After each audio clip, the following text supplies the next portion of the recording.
Hey, it's Mo, and this is our 60th out of 100 micro power packed episodes, giving what you need to succeed to grow your book of business, your relationships, and your career.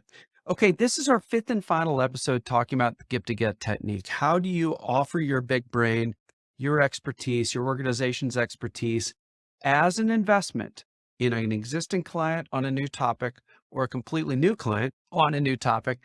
In a way that's going to leverage all six ways of influences I've been talking about in the last couple episodes. This is one of our most important plays, one of our most important techniques.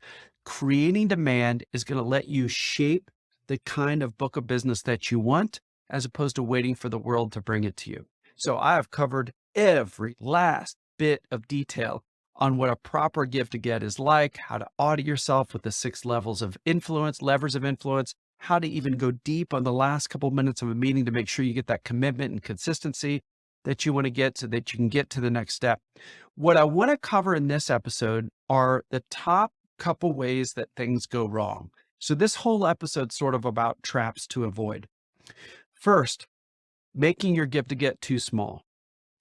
If your investment is too small, the client is not yet sure that they need you, either because of your expertise and your solutions and how you do things, or because of your people power, your bandwidth, the ability to get things done, or maybe both.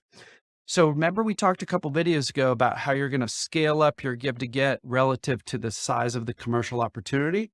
So the mistake here is not making it too small, that they don't yet understand that they need your help.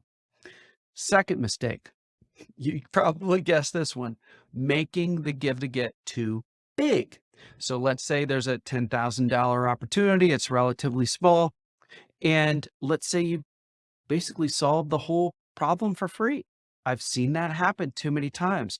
It particularly happens in really nice collegial cultures where people jump, they want to be helpful, they want to impress this new relationship or new topic with an existing relationship.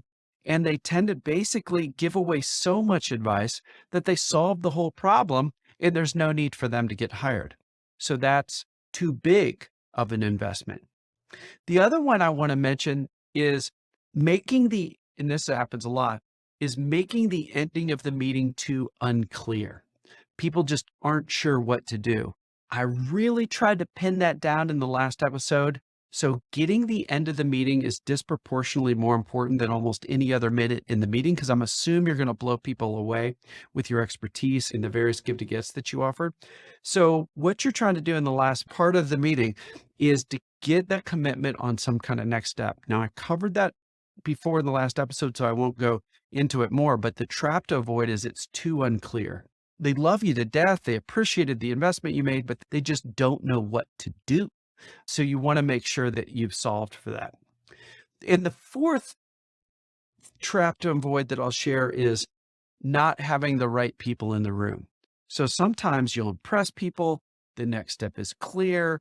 You've made it the right size, but the decision makers aren't in the room. So how you can tackle that is ask for them to be in up front. I covered that two videos ago, but they're not in the meeting and the people in the meeting are impressed and they do think they need to hire. They are clear and want to take the next step. Now, what you can do is co-create a meeting with them and you to go to the other decision makers or approvers to sort of both of you together. You can suggest both of you together go then to them to get that final decision made. So those are your four ways that things usually go south or they don't go well, and sort of some things to think about to overcome them. What this video is all set up to do is to just make sure you have the highest chance of success. In total, these 5 videos will tell you how to make the right investments, who to make them with, how to frame them, and how to actually design and execute the meeting so that you have the highest chance of success. I hope you enjoyed this video. What I'll put down in the show notes on this one. Now, this is a longer interview, so get ready. It's also one of the most compelling pieces of content that we've ever put together. It's an interview I did with a senior leader at Boston Consulting Group, BCG. His name is Mike Daimler.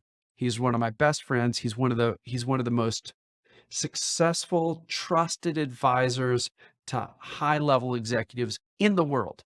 And in this video, now it's over an hour long, so be ready. But in this video, Mike shares how he thinks about business development, how he thinks about investments, and he uses a phrase called move without the ball. He uses a basketball analogy on this. And he basically says that most open shots are created when you're moving without the ball to get open. And I think the analog to that, he does too, is that the best opportunities are ones that you create on your own, not waiting for an RFP to drop, but you created the opportunity. That is a give to get. And these 5 videos help you design the perfect give to get. In this, what I'll put down in the show notes with Mike, man, he had so much more value than just this topic. He's just a genius when it comes to relationships and being helpful to his clients. One of the best in the world.